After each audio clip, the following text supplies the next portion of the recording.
dengan saya lagi Dua Anak Langit. Namun sebelum kita mulai, saya ingin membagikan pengalaman pribadi saya dalam mengisi kegabutan akhir-akhir ini, yaitu dengan bermain game. Namun membosankan rasanya melihat dunia game yang isinya gitu-gitu aja, dan untung saja baru-baru ini saya telah menemukan sebuah game yang benar-benar keren banget. Nama gamenya adalah Honkai Impact 3. Honkai Impact ini adalah game 3D bergenre action RPG bergaya anime besutan MiHoYo, di mana game ini mengandalkan cerita yang kompleks serta grafis keren yang mendukung sebagai kekuatan utamanya. Tampilan grafis yang sangat memanjakan mata. Salah satu hal yang pasti langsung mencuri perhatian dalam Honkai Impact 3 adalah kualitas grafisnya yang jempolan. Bahkan baru mulai saja kalian sudah disambut dengan grafis keren di halaman masuk menu utamanya. Detail-detail ala anime pun tersaji secara apik saat karakter kalian berada di medan pertempuran. Gerakan-gerakan karakter yang smooth banget saat scene battle pun terlihat keren parah layaknya anime. Nah, kalian bisa nilai sendiri ya betapa indahnya grafik di sini ini. Selain itu, disaji juga dengan alur ceritanya yang penuh dengan fantasi keren parah dalam setiap misi yang akan kalian jalani. Terus, bagi kalian yang bingung dan gak paham ketika baru mainin ini game, tenang, dari awal permainan kalian akan dibantu oleh sosok imut yang dinamakan oleh AI-chan. Dia bakal senantiasa membimbing dan memberikan informasi tentang apa saja yang harus kalian lakukan di dalam game.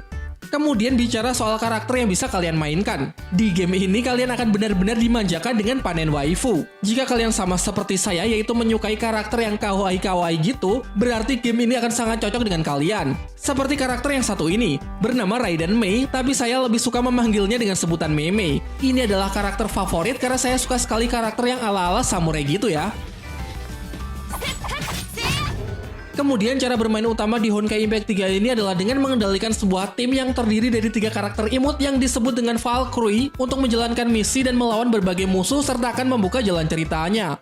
Selama pertarungan, pemain dapat dengan bebas menggerakkan karakter mereka di medan pertarungan dan berganti karakter di antara 3 Valkyrie yang dikerahkan secara bergantian untuk menyesuaikan beragam jenis musuh yang dihadapi. Uniknya, masing-masing Valkyrie memiliki serangan, pergerakan, dan beragam teknik yang berbeda, serta dengan masing-masing memiliki tipe yang berbeda juga. Di sini ada 3 tipe ya, yaitu yang pertama, tipe Mecha, Valkyrie yang berbakat dalam kekuatan di pertarungan langsung. Kedua ada Biologic, Valkyrie yang serba bisa dengan rangkaian skill yang beragam. Dan yang ketiga ada tipe Fisik, Valkyrie yang khusus dengan serangan-serangan yang tidak biasa. Oh ya, FYI, bakal ada updatean terbaru dari Honkai Impact 3, yaitu Battle Suite Ranking S terbaru Kiana, yaitu Herser of Finality, dengan sayap putih yang menambahkan kesan elegan. Kemudian ada juga Battle Suite Ranking S terbaru Raiden Mei, yaitu Herser of Origin. Selain itu, bakal ada juga outfit terbaru yang gak kalah keren dari Battle Suite-nya, yaitu yang pertama Valen Rosemary, Stygian Nim, Herser of Flamsion, dan Jet Knight. Terus bakal ada juga anime terbaru di sebuah event musim semi atau Spring Festival di Golden Courtyard. Dan yang terakhir bakal muncul juga Elf Kiana Kaslana. Dan yang paling keren dari semua itu, kalian bisa memainkan game ini secara cuma-cuma alias gratis dengan mendownloadnya di Play Store maupun App Store bagi pengguna iOS. Kalian juga bisa redeem kode ini untuk mendapatkan berbagai macam keuntungannya. Jadi tunggu apa lagi? Link download sudah ada di deskripsi dan segera mainkan game Honkai Impact 3 agar kalian juga bisa menikmati keseruannya. 美しい世界のために戦う、それが私たちの約束だ。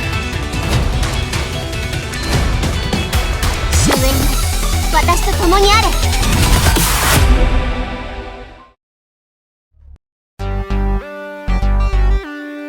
Berarti ini sontak membuat musuh menjadi sangat kesal karena kini rencananya untuk membunuh Xiaoyan pun telah gagal total. Meskipun sudah berhasil melarikan diri dari komplotan musuh, kondisi tubuh Xiaoyan nampaknya telah cukup terluka parah. Setelah terbangun dari kondisi kritisnya, secara misterius ada seorang pengembara wanita bernama Yunzi yang telah menyelamatkan Xiaoyan, namun Yunzi memilih untuk langsung meninggalkan Xiaoyan sendirian tanpa menyapanya. Yunzi sempat meninggalkan 2 benda kepada Xiaoyan berupa gulungan teknik langkah eksplosif dan armor jantung laut. Ketika Xiaoyan memegang armor jantung laut, ia merasakan bahwa benda tersebut masih cukup hangat, yang berarti keberadaan Yunzi masih belum terlalu jauh dari posisinya sekarang. Yunzi merupakan seorang ahli bela diri supranatural yang sekarang berada di tingkat 6, yaitu tingkat Douhang, yang pasti banyak dikagumi oleh banyak orang di benua Douhi. Namun 2 benda spesial yang ditinggalkannya tersebut dapat mengartikan bahwa wanita itu telah menaruh perhatian kepada Xiaoyan. Setelah Xiaoyan merengek kepada kakek Yalau, lalu ia menunjukkan hadiah lain yang sangat berharga berupa peningkatan 2 bintang miliknya, sehingga dapat dikatakan bahwa saat ini tingkatannya berada di tingkat doze bintang 9. Selain itu terdapat perubahan, tetapi kakek Yalau berpesan agar Xiaoyan harus lebih giat berlatih karena kekuatan dasarnya masih terlalu lemah. Kemudian kakek Yalau juga menceritakan kejadian semalam, yaitu sebelum ia datang untuk menyelamatkannya, secara tiba-tiba Yunzi muncul dan dengan sukarela terlebih dahulu menolongnya. Pada awalnya kakek Yalau menduga kalau wanita itu akan pergi dan mengabaikan Xiaoyan sendirian. Namun ternyata wanita itu lebih memilih untuk membantu dan menyembuhkan kondisi tubuh Xiaoyan walaupun keadaannya sendiri juga sedang terluka. Selain itu, Yunzi juga telah membimbing api ungu milik Xiaoyan dan secara kebetulan bantuannya dapat meningkatkan kekuatan Daoze, bahkan sekaligus juga dapat menambah jumlah bintang pada tingkatan kultivasi Xiaoyan. Setelah selesai menceritakan kejadian semalam, kemudian kakek Yalau mengambil gulungan pemberian dari Yunzi dan kembali menjelaskan terkait dengan teknik langkah eksplosif. Ia mengatakan bahwa teknik tersebut memang berada di tingkat Zuan, tetapi skill langkah eksplosif tidaklah terlalu buruk untuk Xiaoyan pelajari. Namun belum selesai dengan penjelasannya, Xiaoyan justru pergi meninggalkan kakek Yalau dan mengatakan bahwa ia tidak perlu banyak menjelaskan lagi karena ia hanya ingin kakek Yalau untuk segera mengajarkan teknik tersebut.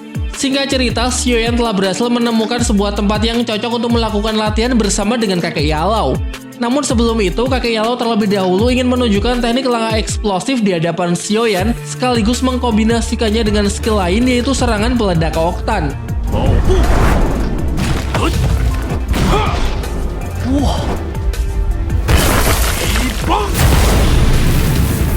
Perpaduan dari kedua teknik tersebut pun dapat menghasilkan kekuatan yang benar-benar luar biasa. Setelah kakek Yalau mempraktekkan dua teknik tersebut, ia kemudian menyampaikan peringatan bahwa meskipun Yunzi sudah menyempurnakan tubuh Xiaoyan dengan elemen kristal ungu, akan tetapi jika Xiaoyan ingin meningkatkan kekuatan dasar dari inti api ungu, maka pikirannya juga akan ikut terkontaminasi. Namun hal itu juga dapat memberikan pengaruh untuk meningkatkan satu tingkat dari kristal ungu Raja Singa di dalam elemen api ungunya, karena kekuatan fisik Xiaoyan dinilai cukup kuat untuk mengimbangi kekuatan elemen yang saling berbenturan di dalam tubuhnya. Apabila Xiaoyan hanya menggunakan kristal ungu untuk naik ke tingkat Daozi, maka kakek Yalau khawatir kalau suatu saat muridnya tersebut akan berubah menjadi abu karena tidak dapat mengatasi efek yang ditimbulkan. Namun kakek Yalau memastikan bahwa hal itu masih dapat diatasi oleh tubuh Xiaoyan apabila selama 1 bulan ke depan ia rutin dalam sehari bisa membunuh lebih dari 5 binatang buas di tingkat atas. Hal ini karena hanya dengan terus bertarung, maka Xiaoyan dapat menstabilkan energi yang sedang mengguncang tubuhnya. Jika solusi itu tidak dilakukan oleh Xiaoyan, dan yang merasa begitu khawatir kemudian menghampiri Xiaoyan yang tampak lemah setelah bertarung, pemberian Yunzi di dalam tubuhnya sehingga serangan dari Muli dapat berbalik kepada dirinya sendiri. Setelah urusan mereka selesai, ia mengajak Xiaoyan untuk beristirahat ke tempat rahasianya dengan menunggangi monster burung peliharaannya. Di dalam perjalanan, Yixian sempat bertanya dari mana asal armor jantung laut milik Xiaoyan yang begitu indah tersebut. Selain itu, ia juga menggodanya karena Yixian merasa bahwa armor tersebut merupakan pemberian dari seorang gadis yang pasti menyukai Xiaoyan.